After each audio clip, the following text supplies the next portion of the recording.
الرحیم بەناوی خوای بەخشندە و میهرەبان سڵاو و ڕەحمەتی خوای گەورەتان لەسەر بێ. خۆشەویستان و ئازیزان، خۆشحاڵم لە ئەڵقەی سێم لە بەرنامەی ڕۆشنایی دەگەمەوە خزمەت ئێوەی بەڕێز و خۆشەویست. سەرەتا بە سوپاس و ستایش بۆ خوای گەورە و بە سەڵات و سەلام لەسەر پێغەمبەری پێشەوا و بە ئاشتی ناردن بۆ ئێوەی بەڕێز و خۆشەویست دەست پێ دەکەین. وەک هەمیشە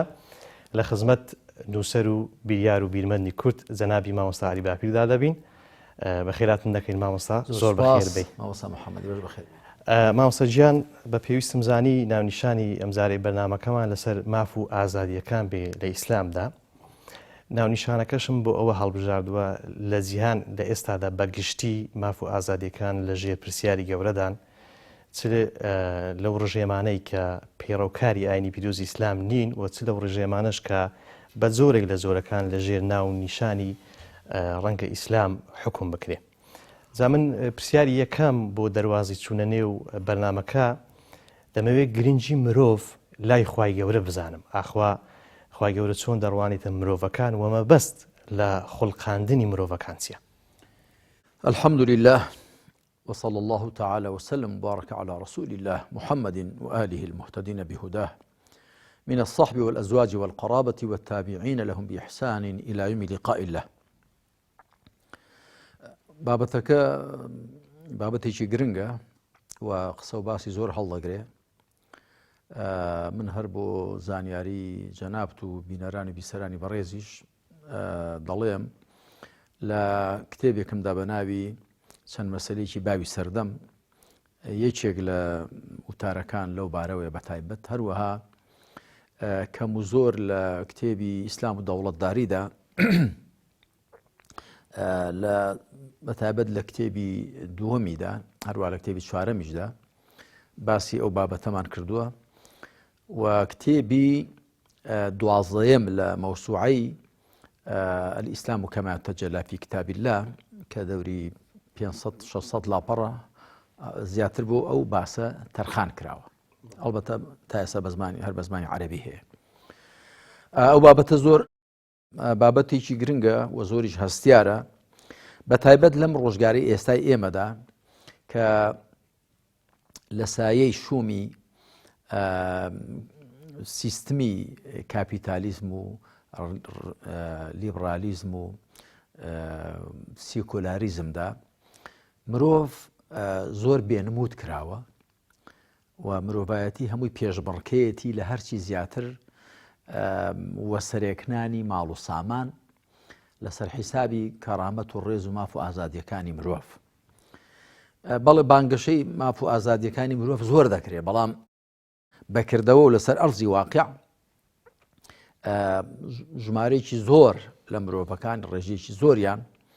ماف و ئازادیەکانیان پێشێل دەکرێن و کەرامەتیان پێشێل دەکرێت و وایان لێ دەکرێت کە لە ڕاستیدا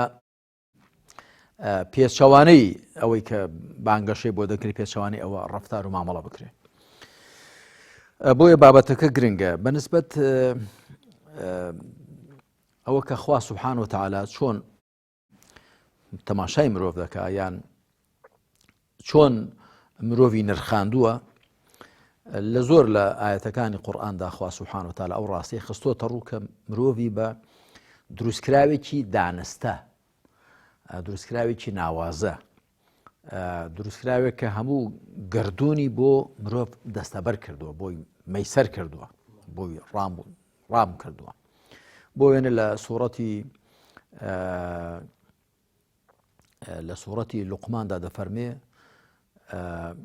وهو الذي سخر لكم ما في السماوات وما في الأرض وأسبغ عليكم نعمه ظاهرة وباطنة ألم تروا أن الله سخر لكم ما في السماوات وما في الأرض وأسبغ عليكم نعمه ظاهرة وباطنة. ئایا نابینن چۆن خوا هەرچی لە ئاسمانەکان و زەویدا هەیە بۆ ئەوەی دەستەمۆ کردووە، بۆ ئەوەی ڕام و ملکەچ کردووە و چاکەکانی خۆی بە ڕواڵەت و بە ئاشکرا یا چاکە ڕواڵەت و پەنهانەکانی خۆی بەسەر ئێوەدا ڕشتووە. هەروەها لە زۆر شوێنی دیکەی قورئاندا خوا سوبحانه وتعالى باسی ئەوە دەکا کە ئینسان مەخلوقێکی ناوازەیە، ڕێز لێگیراوە، بە جێنشینی خوا دانرا و حساب کراوە بۆ وێنە وإذ قال ربك للملائكة إني جاعل في الأرض خليفة كاتي پەروەردگار بە فریشتەکانی فەرمون جێنشینێک لەسەر زەویدا دەنێم هەروەها خوا سبحانه وتعالى دەفەرمێ وەلەقەد کەڕەمنا بەنی ئادەمە بەدڵنیای ڕێزمان لە وەچەی ئادەم گرتووە لە ئادەم زادەکان هەروەها لەقەد خەلەقنا الئینسانە فی ئەحسەنی تەقویم ئینسانمان لە باشترین شێوە پێکهاتەدا خوڵقاندووە پێکهاتەی جەستەیی یاخود ڕوحی و پەنهانی کە ئەمە ئەو جۆرە تێڕوانینەی ئیسلام بۆ مرۆڤ کە ئەو پەڕی ڕێز و حرمەتی تێدایە و ئەو پڕی گرنگی پێدان و بایەخ پێدانی تێدایە ئەمە دەبێتە بناغا بۆ دابینکردن و دەسەبەرکردنی ماف و ئازادیەکان بۆ مرۆڤ وەکو مرۆڤ واتە بەبێت تێخوێندنەوەی پاشخانی ئاینی سیاسی نەتەوەیی ڕەنگ ڕەگەز زمان نیشتیمان وەکو مرۆڤ لە خودی خۆیدا لای خوا ڕێز لێ گیراوە و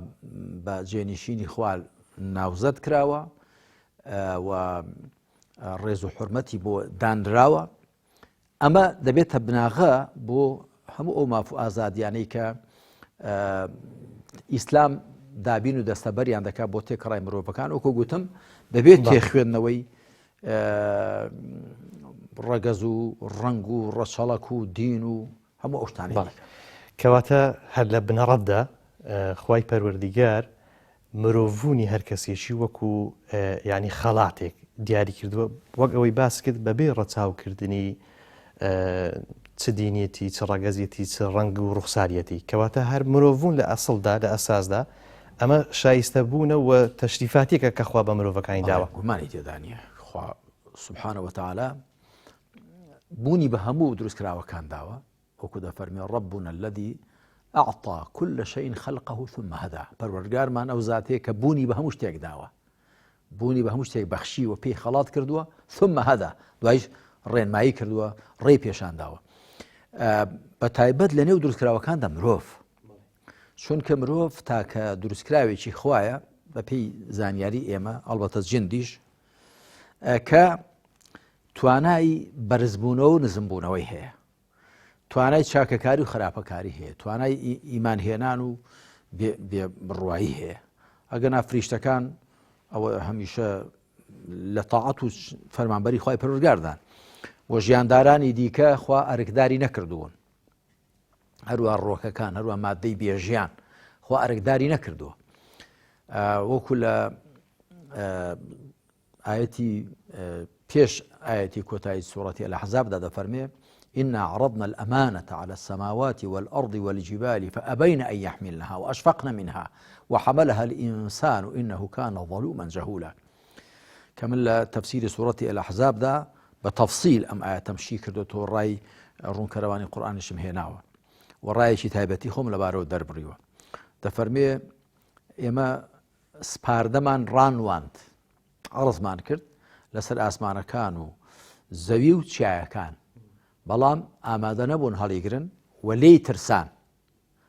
ترس و بیمیان هەبوو لە بەرامبەر هەڵگرتنی ئەو ئەمانەتەدا بەڵام ئینسان هەڵیگرت کەواتە ئەرچێک بە مرۆڤ سپێردراوە کە بە ئاسمانەکان و بە زەوی و بە چیایەکان هەڵنەگیراوە ئەمجا ئەمە ئەو پەڕی تەکریم و ڕێز لێگرتنی خوایە بۆ مرۆڤ کە خوا سبحانه وتعالى مرۆڤی وا ڕەخساندووە بتوانێت ئەرچێک جێبەجێکە بە هەموو گەردون جێبەجێ نەکراوە بە ئاسمانەکان بەو پان و پۆڕیە بە زەوی بەو هەموو وردەکاری و سەرسوڕهێنەرانەی کە تێدان بە چیایەکان بەو هەموو سەختیان نیانتوانی و جێبەجێکەن بەڵکو لە سوورەتی ئەلبەقەرەدا کە خوا سبحانه وتعالى باسی بە جێنشین دانانی مرۆڤ لەسەر زەوی دەکا باسی فریشتەکان دەکات کە گوتیان ئەتەجعل فيها من يفسد فيها ويسفك الدماء ونحن نسبح بحمدك ونقدس لك ئایا کەسێک لە زەویدا دەکەی بە جێنشین کە خوێن دەڕێژێ و خراپەکاری تێدا دەکا و لە حاڵێکدا کە ئێمەش هەمیشە خەریکی بە پاکگرتن و بە دوورگرتنی تۆین لە لەکە و کەم و کوڕیەکان واتە ئێمە شایستەترین فریشتەکان هەڵبەتە وەکو ڕەخنەگرتن لە خوانە بەتاکید فریشتەکان لەوە پاکترن و لەوەش عاقڵترن ڕەخنە لەخوا بگرن بەڵام وەکو دەیانێ وەڵامی ئەو پرسیاریان دەستکەوێ حیکمەتی چییە نهێنیەکەی چییە کە مرۆڤ بەکەڵکی ئەو ئەرکە هاتووە فریشتەکان بەکەڵکی ئەو ئەرکە نەهاتوون خوا سبحانه وتعالى دەفەرمێ إني أعلم ما لا تعلمون ئەوەی من دەیزانم ئێوە نایزانن دوایی نهێنیەکەیان پێ دەفەرمێ کە دەفەرمێ ناوەکانی عەڕزکردن لەسەر فریشتەکان و فەرمووی ناوی ئەوانم پێ بڵێن ناوبراوەکان ئەوان نەیانزانی ئەمجا بە ئادەمی فەرموو ئەنبئهم بئەسمائیهم هەواڵیان پێ بدە بە ناوی ئەو شتانە ئادەمیش هەواڵی پێدان ئەمجا خوا سبحانه وتعالى فەرمووی کوڕنووش بۆ ئادەم بەرن دوای ئەوەی ئادەمی کرد بە مامۆستای فریشتەکان کە شتێکیان فێرکە کە نایزانن ئەمجا فەرمووی کوڕنووشی بۆ بەنواتە کڕنووشی ڕێزگرتن سەڵاو لێکردن کەواتە مرۆڤ دروستکراوێکی زۆر ناوازە و زۆر سەرسوڕهێنەر و زۆر گەورە و گرنگە لای خوای پەروەردگار بەڵام بێگومان ئەو گەورە و گرنگی و ڕێز و حورمەتەی دەتوانین لە خۆیدا بیهێڵێتەوە بیپارێزێ و دەتوانین لە دەستی بدە. ئێستا دەمەوێت بچمە سەر بەڕاستی باسی ماف و ئازادیەکان جەنابەت چۆن لە ڕووی زمانەوانی تێدەڕوانی و پێناسە چییە بۆیان؟ بەڵێ خۆی وشەی حەق لە زمانی عەرەبیدا بە مانای شتی چەسپاو دێ شتی چەسپاو یا شتی ڕاست زیاتر بەو دوواتایە دێ لە ڕووی زمانەوانیەوە یعنی الثابت هەروەها الصادق دەگوترێ فڵان شتە حەقە واتە مطابقی واقع ڕاستە یا فڵان شتە حەقە واتە چەسپاوە و ناگۆڕێ و نەلەخشاوە لە زمانەوانیدا زیاتر بەو دوواتایە دێ بەڵام کە بەکار دەهێنرێ حەق دوای بە حقوق کۆ دەکرێتەوە مافەکان بە هەموو ئەو شتانە دەگوترێ کە مرۆڤ پێویستی پێیان هەیە بۆ ژیانێکی مرۆڤانە لەسەر زەوی بگوزارێنێ ژیانێکی ئازادانە و سەربەستانە کە شایستەی مرۆڤی جێنشینی خوا بێ سبحانه وتعالى وشەی ئازادیەکانیش دیسان ئەویش حڕیات کە کۆی حڕیەیە ئەویش دیسان کە من لەو کتێباندا کە باسم کردن هەردووکیانە بەکارهێناوە الحقوق والحريات ماف و ئازادیەکان لەبەر هەندێکیان وشەی حەقیان بۆ بەکاردێنرێ وەکو حەق الحەیات حەق ئەوە بەڵام هەندێکیان وشەی حڕیەتیان بۆ بەکاردێنرێ ئازادی دەربڕینی بیرروڕا کە دەشگونجێ بڵێ حەق و يعني التعبير عن الرأي بعربي دەشگونجێ بڵێ ئازادی دەربڕینی بیرروڕا هەروە مافە ئابوووریەکان دەشگونجێ بڵێ ئازادی ئابوووریەکان واتە دوو وشەیە تێکەڵکێشن بەس لە ئازادیش ئەوەیە کە مرۆڤ دەست بەستراو نەبێ پەرچ و لەمپەری لە بەردەمدا نەبن و ڕێی لە بەردەمدا تەخت و ئاچووغ بێ بۆ ئەوە کە وەکو گوتم بەهرە وەربگرێ لە هەموو نیعمەتەکانی خوا لەسەر زەوی و بەهرە وەربگرێ لە توانایەکانی خۆی و سەرنجام ژیانێک بگوزارێنێ کە دڵپەسەندی خۆیەتی چکە خوا سبحانه وتعالى مرۆڤەکانی سەرپشت کردووە لە نێوانی کوفر و ئیماندا وقل الحق من ربكم فمن شاء فليؤمن ومن شاء فليكفر کەواتە ئەگەر لە نێوانی کوفر و ئیماندا سەرپشتی کردبن واتە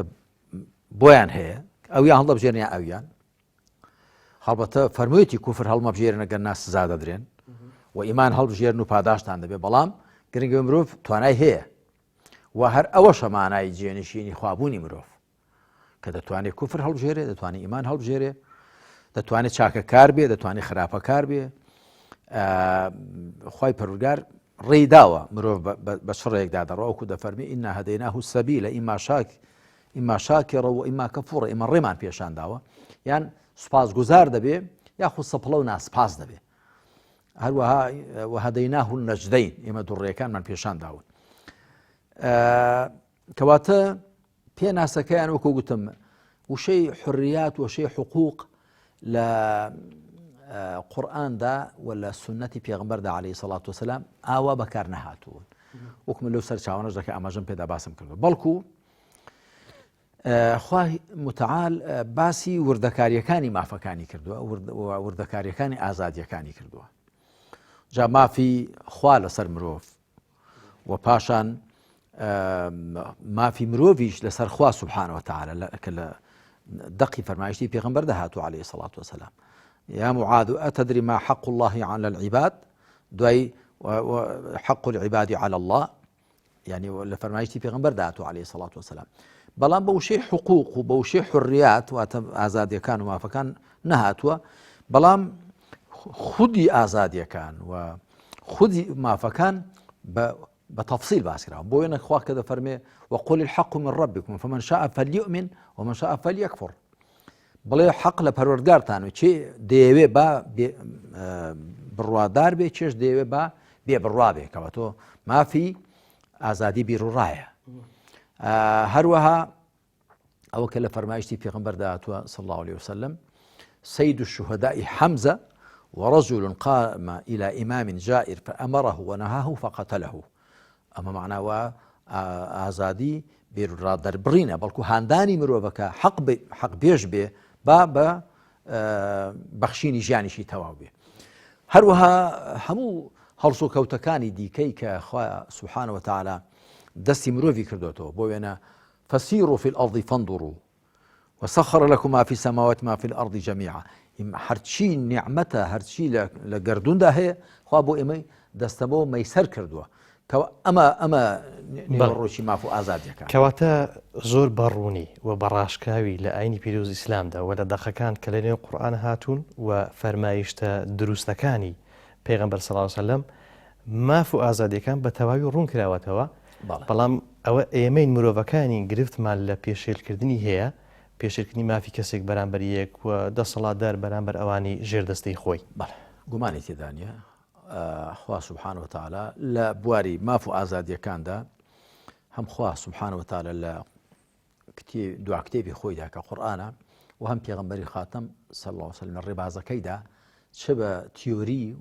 بە فەرموودەیی چ بە کردەیی و بە جێبەجێکردن نوختیان خسۆتە سەر پیت و ئەوەندی کە من تەماشام کردووە لەو کتێبانەجە کە ئاماژەم پێدان باسم کردووە هیچ مافێک نییە هیچ ئازادیەک نییە کە خوا سبحانه وتعالى بە مرۆڤەکانی نەدابێ بەبێ جیاوازی و وەکو گوتم بەبێ جیاوازی ڕەنگ و زمان و ڕەگەز و ڕەچەڵک و نەتەوە و هەتا کۆتایی بە هەمویان وەکو یەک هەمویان هەموو مافەکانی پێداون و هەموو ئازادیەکانی بۆ دابین کردوون بەڵام لە ئیسلامدا مافەکان تەنیا وەکو ماف تەماشا نەکراون بەڵکو وێ ڕای ئەوە وەکو ئەرکیش تەماشا کراون واتە مرۆڤێک کە دەبێ حەق بێژ بێ ئەوەی کە بەڕاستی دەزانێ بێڵێ بەرامبەر بە حوکمڕانان لەگەڵ خەڵکی دیکەدا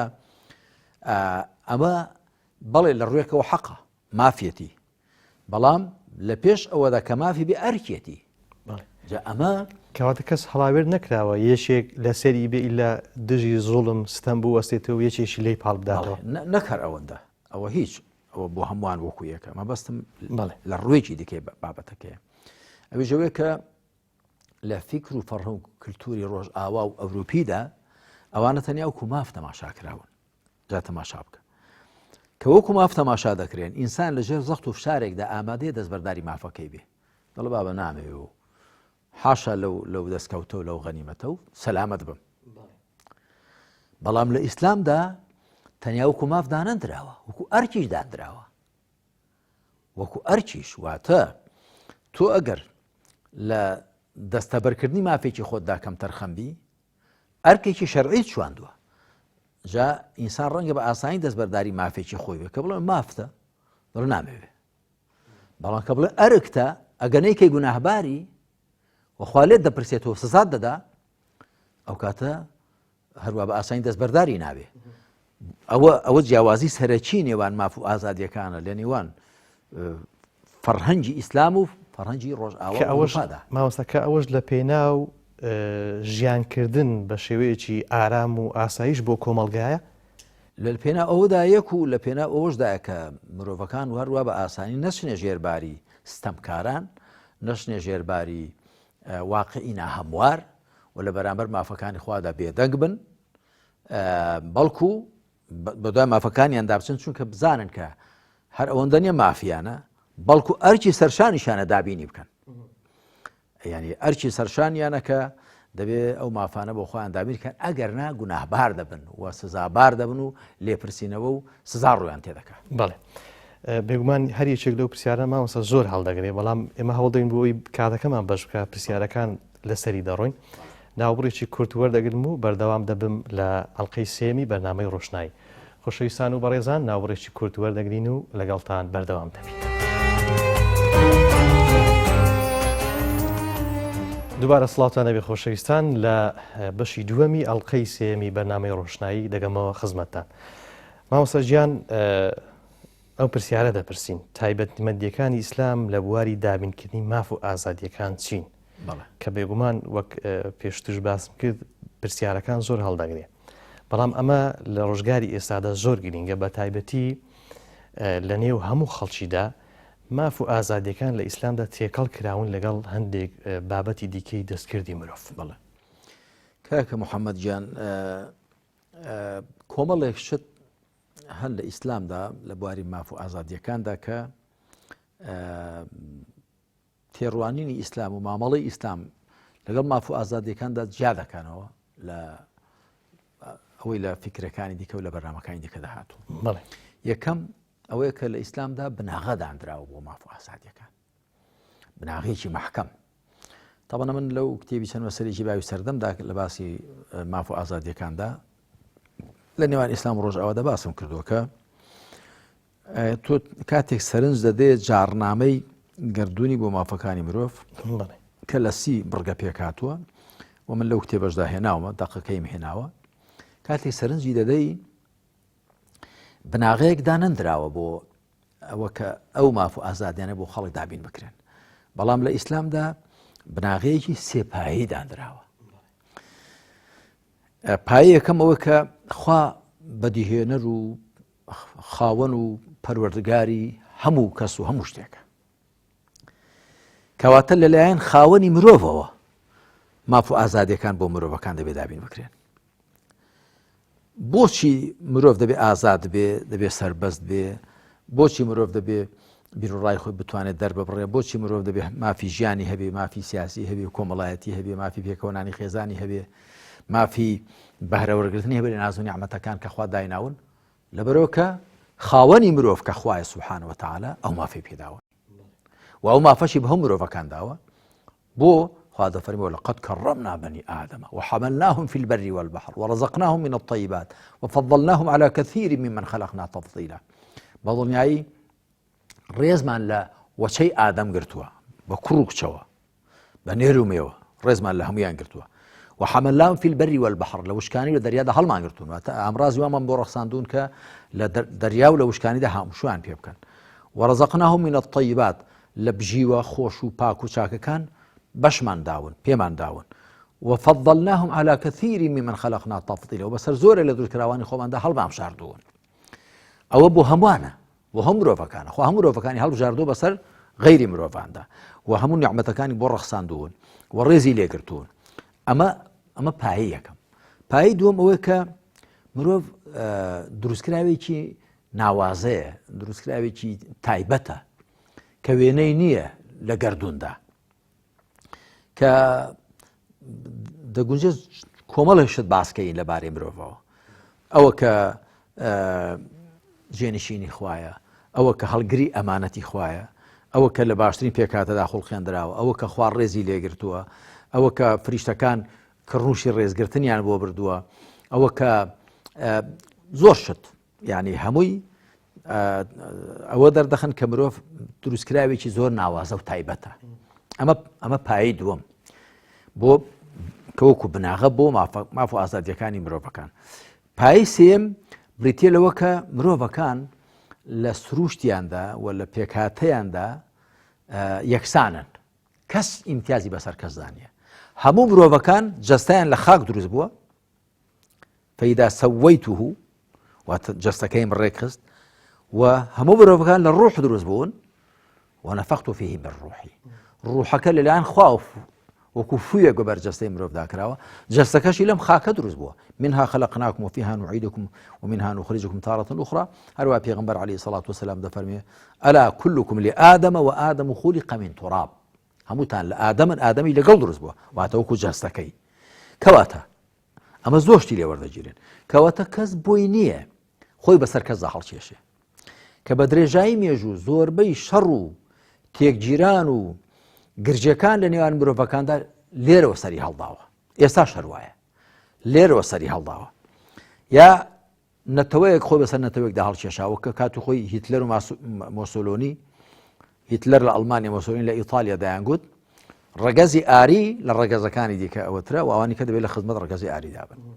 هەروەها سپی پێستەکان ئێساش لەگەڵدا بێ خۆ هەڵدەشێشن بەسەر زەرد پێستەکان و بەسەر ڕەش پێستەکاندا کە ئەوانە دواکەوتون مرۆڤی دواکەوتون ئەو ڕاستیە وەردەگیرێ لەو ئاەتە مبارەکانەوە لەو فەرمایشتەی پێغەمبەر عەلەیهی سەڵات وەسەلام کە ئێمە هەمومان یەکسانین لە سروشتماندا لە پێکاتەماندا ئەو ڕاستی لێ وەردەگیرێکەوەتە کەس بۆی نییە شانازی بەسەر ئەوی دیکەدا بکە شەعبوڵڵاهی الموختار نییە نەوەکو نەتەوە نەوەکو عەشیرەت نەوەکو بنەماڵە نەوەکو تاک ئەگەر تەماشا بکەی ئێستا لە کۆمەلگای خۆماندا هێندێک عەشیرەت هێندێک بنەماڵە هێندێک ماڵ هێندێک کەس ئیمتیاز ئیدعای ئیمتیازەکە بەسەر ئەوانی دیکەدا کە لە ڕاستیەوە ئەفسانەیە مرۆڤەکان هەمویان یەکسانە لە مرۆڤ بووندا و لە سروشتیاندا هەمویان جەستەکەیان لە خاکە ڕوحەکەشیان دروستکراوێکی تایبەتی خوایە تەواو ئیدی هیچ کەس هیچ ئیمتیاز و لافلێدانێکی بۆ نییە بەسەر ئەوانی دیکەدا وەکو گوتم بە هیچ بیان و پاساوێکەوە کەواتە مامۆستاجان وەک ئاماژەشت پێدا ئەو سێ بنەمایە ڕێک و پوخت و قایمەی کە ئیسلام دایناوە هەز ناکە ئێستا لە جیهان بەگشتی ئەگەر ناوی لێ بنێم ڕێچکە و ڕێباز و بیردۆزەی فیرعونی کە بۆ نمونە یەکەمیان ئەوەی کە خوا ماڤە مرۆڤەکان دەدا وەک ئەوەی دەیگوت من دەتوانم ژیانت پێ بدەم و لێشت وەربگرمەوە و دووەمیان ئازادی یەکسانین لە نێوان یەکدا هەز ناکەی زۆربەی کێشەکانی مرۆڤاتی ئێستا ئەوەیە کە لە پێش توشدا هەبووە بە زانایان قسەیان هەیە دەڵێن التاریخ یعید نفسه مێژوو خۆی دووبارە دەکاتەوە بە تاکید مێژوو خۆی قەت دووبارە نابێتەوە بەڵام یعنی زۆر شت هەن لە مێژووی بەشەردا دووبارە دەبنەوە خوا سبحانه وتعالى لە قورئاندا وشەیەک بەکاردێنێ وشەی سنة الله في الذين خلوا من قبل ولن تجد لسنة الله تبديلا یاسای خوا لەوانەدا کە پێشتر ڕابردوون و هەرگیز گۆڕان بۆ یاسای خوا نابینی هەروە قد خلت من قبلكم سنن فسيروا في الأرض فانظروا كيف كان عاقبة المكذبين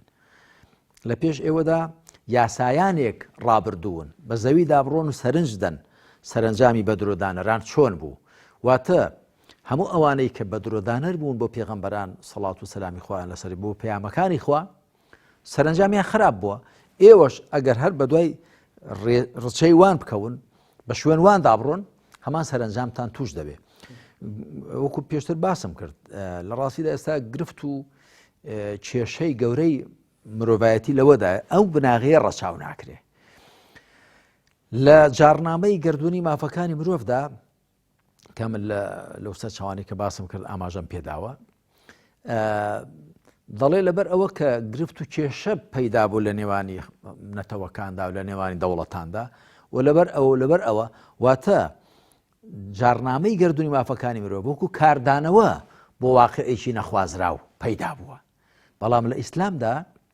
ماف و ئازادیەکان نەکەس داوای کردوون نە لە کاردانەوەشدا پەیدا بوون بەڵکو خوا سبحانه وتعالى وەکو خاوەن و بەدیهێنەر و پەروەردگار و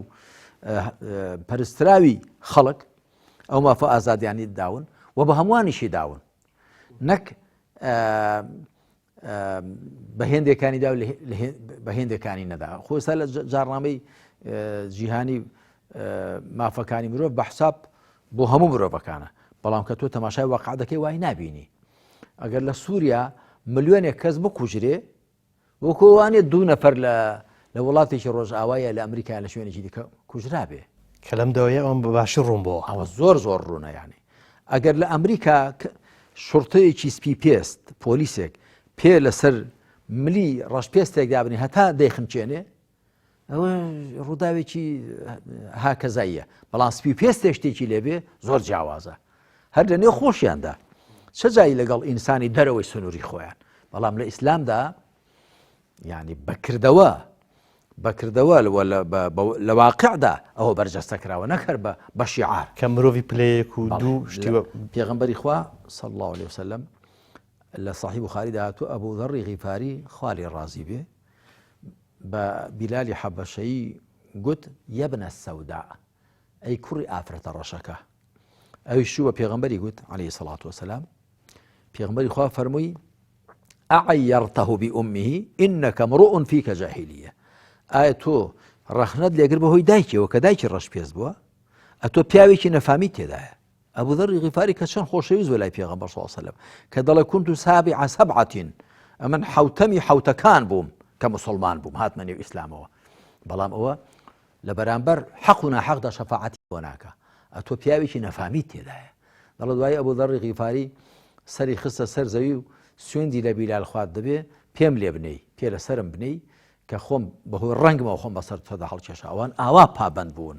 بەو قیەم و بەها بەرزانەوە کە وحی خوای پەروەردگار دای دەبەزاندن. لەبەرەوە کە ئەو قیەم و بەهایانە لە دەستگایەکی حکومیەوە لە دامەزراوەیەکی مرۆڤیەوە نەدەهاتن. دەیانزانی لە خوایەکەوە دابەزێنراون کە مرۆڤی خوڵقاندووە و کەونی ڕەخساندووە و بوونەوەری هێناوەتە دی بۆیە پێویستە پابەندکەر بن بۆ هەموو لایەک. مامۆستا گیان ئەم نهێنیە لە چیدایە کە ماف و ئازادیەکان لە ئیسلامدا بە تایبەتیش لە سەردەمی پێغەمبەردا بەو شێوازە جێبەجێکران کە پێغەمبەر صلی الله علیه وسلم نە نهۆمێکی ئەوەندە سەد و قاتی وەکو نەتەوەیەگرتوەکانی هەبێ نە مؤتەمەراتی بۆ بگرێ نە خەڵکی بۆ کۆ بکاتەوە نە سزا و پاداشت وەکو دنیای دابنێ. بەڵام دەبینین ڕەوشتێکی ئاوە جوان گوازراوەتەوە لە نێو ئیسلامدا بوونی هەیە. بەڵێ نهێنیەکەی ئەوەیە کە پێغەمبەری خوا صلی الله عليه وسلم بەر لەوەی بەها و یاساکان بێنێ بیان چەسپێنێ بەسەر خەڵکدا و لە نێو خەڵکدا ڕەنگ بدەنەوە هەڵسا ئیمانی فێرکردن. ئیمان جا ئەوە نەکرد لەو بوارەدا لە بواری خۆپاراستن لە قەدەغەکراوەکاندا. تەماشا بکە کاتی خۆی لە ئەمریکا ویستیان مەی خواردنەوە قەدەغە بکەن. مەسرفێکی زۆریان کرد خەڵکێکی زۆریان سزادا چەند ملیۆنیان سەرف کردن. بەڵام دوایی ناچار بوون پاشگەز ببنەوە بۆ تەماشایان کرد ئەو شەرابەی بە پەنهانی دەخورێتەوە زیاترە لەوەی کە جارە بە ئاشکرا دەخورایەوە. گوزارە خۆی لێ بکەینەوە باشترە. بەڵام لە ئیسلامدا کە مەی خواردنەوە نەرێتێکی زۆر ڕیشەدار بوو لە نێوگەلی عەرەبدا زۆر ڕیشەدار بوو کە لەگەڵ خوا سوبحانە وتەعالا کۆتایەتی لەو بارەوە دابەزان لە سوورەتی ئەلمائیدەدا کە پێشتر شەراب بە 4 قۆناغ قەدەغەکرا. قۆناغی یەکەم لە سوورەتی نەحلدا فەرمووی تتەخیذون منه سەکەرا وەریزقا حەسەنا ومن ثمرات النخيل تتخذون منه سكرا ورزقا حسنا. بەرهەمی میوەی خورما هەروەها ترێ مادەی سەرخۆشکەر و بژیوێکی باشی لێ دروست دەکەن کەواتە مادەی سەرخۆشکەر بژیوێکی باش نییە. ئەوە ئاماژەیەک بوو. دوای لە سوورەتی ئەلبەقەرەدا ويسألونك عن الخمر والميسر قل فيهما إثم كبير ومنافع للناس. لەبارەی قمار و شەراب و قمار و لێت دەپرسن بفەرموو گوناحێکی گەورەیان تێدایە و هەندێک سوودیش بۆ خەڵک وإثمهما أكبر من نفعهما. بەڵام گوناحەکەیان لە سوودەکەیان گەورەترە. ئەوەش ئاماژەیەکی دیکەی بەهێزتر بوو کەواتە شتێک گوناحی زیاتر لە قۆناغی سێمدا ئەوە بوو لە سوورەتی نیسادا خوا فەرمووی یا ئەیها الذین آمنوا لا تقربوا الصلاة وأنتم سكارى حتى تعلموا ما تقولون. ئەی ئەوانی بڕواتان هێناوە بەسەر خۆشی توخنی نوێژ مەکەون هەتا دەزانن چی دەڵێن. چ دەبێت لە خزمەت خوا دەکە دەوەسی بزانیت چی دەڵێ. لە قۆناغی چوارەم و کۆتاییدا لە سوورەتی مائیدەدا کە دەفەرمێ إنما الخمر والميسر والأنصاب والأزلام رجس من عمل الشيطان فاجتنبوه لعلكم تفلحون. ئەو چوارە بێگومان مەی و قمار ئەنصاب واتە بتەکان و ئەزلام واتە ئەو دارانی یان نسیبیان پێ دەکردن پیسن لە کردەوەی شێطانن لیان دوورکەونەوە. ئیدی کە ئەوە بوو دوایی کە دەفەرمێ إنما يريد الشيطان أن يوقع بينكم العداوة والبغضاء في الخمر والميسر ويصدكم عن ذكر الله وعن الصلاة فهل أنتم منتهون؟ هەرواز نایەنن هەموو هاوڵان گوتیان ئینتەهەینا ئینتەهەینا یا ڕەب پەروەردگار مەوازمان هێنا دەڵ ئەو ڕۆژە لە کوچە و کۆڵانەکانی مەدینەدا بۆنی شەراب دەهات کوپەکانیان شکاندن شەرابەکەیان هەموو ڕشت و ئەوەیان کرد مەبەستمەوە لەوێ بە بڕیارێک بۆ چونکە پێشتر ئەو خەڵکە ئیمانی هێنابوو هەر بۆی ئێمە ئێستاش دەڵێن ئەم کۆمەڵگای هەرێمی کوردستانی خۆمان و عراق و هەر شوێنێکی دیکە بتەوێ دادگەری تێدا بچەسپێنی زوڵمستەمی تێدا لابەری فەسادی تێدا لابەری چاکەی تێدا بچەسپێنی دەبێ خەڵکەکە عەقڵی ڕۆشن بێتەوە بە هیدایەتی خوا دڵی بێدار بێتەوە بە ئیمان و تەقوا ئەمجا هەر فەرمانێکی پێ بکەی جێبەجێی دەکا نەک خۆی لێ حەشاردا لە پەناوپەسیواندا یاخود هەوڵدا کە قۆرت و پێچی بە دەوردا بکە نا ڕێک تەسلیمی فەرمانی خوا دەبێت جا ئەوەی کە جەناب پرسیارەکەت کرد ئەوەیە نهێنیەکەی ئەوەیە کە ئەو خەڵکە ئیمانی لە عەقڵ و دڵدا هەبوو بۆیە هەر فەرمانێکی و هەر ئەرکێکی دەکەی دەکەوتە سەرشانی ئیمانەکەی پێ دەگوت دەبێت جێبەجێیکەی وەکو بەندایەتی بۆ خوا. بەڵێ مامۆستا ژیان یەکێک لە تایبەتمەندەکانی ئیسلام لە بواری دابنکردنی ماف و ئازادیەکان مافە سیاسیەکانە لە ئیسلامدا کە چۆ زۆر بەڕوونی لە کتێبەکانتدا باست کردوون بە تایبەتی ئیسلام و حکومڕانی لە بەشی دووەمیاندا لەسەر ئەوە مافە سیاسیەکان لە ئیسلامدا ئیسلام چی پێشکەشی مرۆڤەکان دەکات لە بابەتی سیاسیەکان؟ وڵا کۆمەڵێشت جارێ ئیسلام دێنێنەتەوەکان هەموو یەکسان دەکاتەوە هەر ئەسڵان وەکو مرۆڤایەتی یا ئەیها الناس إنا خلقناكم من ذكر وأنثى وجعلناكم شعوبا وقبائل لتعارفوا إن أكرمكم عند الله أتقاكم إن الله عليم خبير آياتي سينزي سورة الحجرات خوا دەفەرمی ئەی مرۆڤەکان ئەی مرۆڤایەتی ئەی خەڵکینە ئێوەمان لە نێرومەیەک دروست کردووە دوای جێڕامان بە چەند گەل و تیرەیەک گەل و هۆزێک تاکو پێک ئاشنابن بەڕێزترتان لای خوا پارێزکارترتانە ینی ئەوە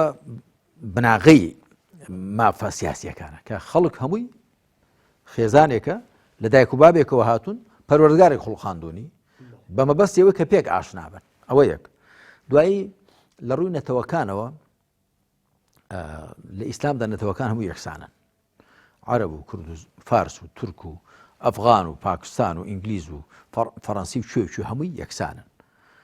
و زمانی هەموو نەتەوەکان نیشانەیە لەسەر پەروەردگارێتی خوا واختلاف ألسنتكم ألوانكم إن في ذلك لآيات للعالمين. ئەنجا شتێکی دیک لە ڕووی مافە سیاسیەکانەوە ئەوەیە کە هەموو مرۆڤێک بۆی هەیە هەموو چالاکیە سیاسیەکان ئەنجامدا هەر لە ئازادی بڕواهێنانەوە فمن شاء فليؤمن ومن شاء فليكفر ئەمجا لە ئازادی دەربڕین بیرڕاوە دواتە ئەوەی کە بە حەق و بەڕاستی دەزانێت بیڵێ بیرڕای خۆی قەناعەتی خۆی دەرببڕێ بەرامبەر بە حکومڕان بەرامبەر بە خەڵک پاشان ممارسەی کاری سیاسی چ لە چوارچێوەی ڕێکخراوێکدا چ لە چوارچێوەی حیزبێکی سیاسیدا چ وەکو تاکێکی خۆی كلكم راع وكلكم مسؤول عن رعيته ئەرکامی لێوە چاودێرە بەرپرسیارە بەرامبەر بە چاودێری کراوەکانی خۆی واتە کۆمەڵگەکەی خۆی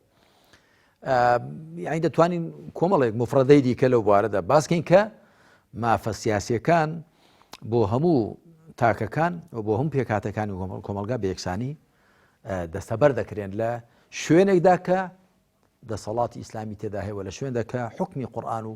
ڕێبازی پێغەمبەر صلی الله علیه و سلم بەرقەرار دەکرێت. کەواتە هەر کەسێک لەژێر هەر ناوێکدا باس لەو بکە کە لە ئیسلامدا مافی سیاسی نییە بەوەی کە زۆر زار دەگوترێت تەنها دەبێ بابایە کە مرۆڤە مسلمان بێ و مولتەزیم بێ مافی ئەوەی نییە کە سیاسەتی تێدا بکە ئەمە یعنی وەک تۆمەت بەخشینەوەیەکە بە ئیسلام گومانی تێدانە لە ڕاستیدا هەموو پێکاتەکان وەکو من لەو کتێبی ئیسلام و دەوڵەتداریدا مەوسوعەی ئیسلام و دەوڵەتداری کە چوار کتێبە هەروەها لە چەند مەسەلێکی باوی سەردەمدا و هەروەها لە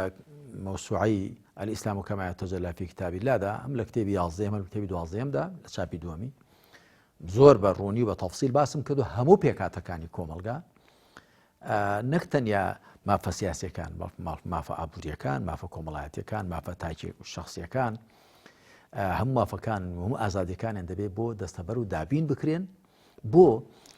ئەسڵ لێرەدا ئەوەیە کە خوا مرۆڤی بۆ تاقیکردنەوە خوڵقاندووە مرۆڤ کاتێک تاقی دەکرێتەوە کە دەستی ئاوەڵا بێ دەستی کراوە بێ چۆن وەڵامی پرسیارەکان دەداتەوە. تەنیا شتێک لە ئیسلامدا ڕێی لێ گیرابێ بریتێ لە ستەم زۆڵم ئەگەنا ڕێدراوە خەڵک ئیمان دێنی یاخۆ بێبڕوا دەبێ. بەڵام خوانەی فەرمووە فەمەن شاء فلیظلم ومن شاء فلیعدل. نا بۆ چکە بە زۆڵم کۆمەلگا تێک دەچێ، بەڵام بە کوفر و ئیمان خەڵک دەتوانێت پێکەوە بژین. بە چاکەکاری و خراپەکاری دەگونجێ خەڵی پێکەوە بژین بە شەرتێک کابرا دەستدرێژی نەکاتە سەر مافی ئەوانی دیکە. بەڵێ هەر کەسێک کە پێی وابێ تەنیا مافە سیاسیەکان بۆ مسلمانان سەبەر دەکرێن لە کۆمەلگایەکی ئیسلامیدا حاڵی نەبووە. لە ڕاستیدا نامسلمانەکانیش ئەگەر جوولەکەن، ئەگەر نەسڕانین، ئەگەر مەجووسین، ئەگەر هیچ دینێکیشیان نییە، وەکوم لە کتێبەکانی خۆمدا بە بەڵگە هێناومە،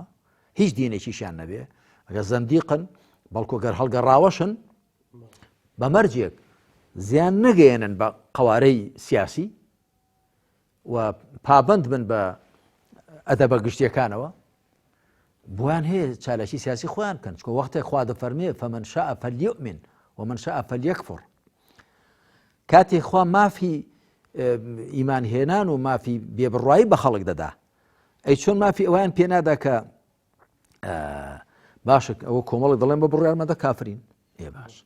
ئێوە کافران دەڵێن ئاخر ئێمە خۆمان کۆ دەکەینەوە لە قەوارێکی سیاسیدا، لە ڕێکخراوێکدا، لە حیزبێکدا، و دوای ئەمە ممارەسەی مافەکەی خۆمان دەکەین. لە ئیسلامدا هیچ پەرچ و لەمپەرێکیان لە بەردەمدا دانانێ بە مەرجێک زیان نەگەین بەو قەوارە سیاسیە.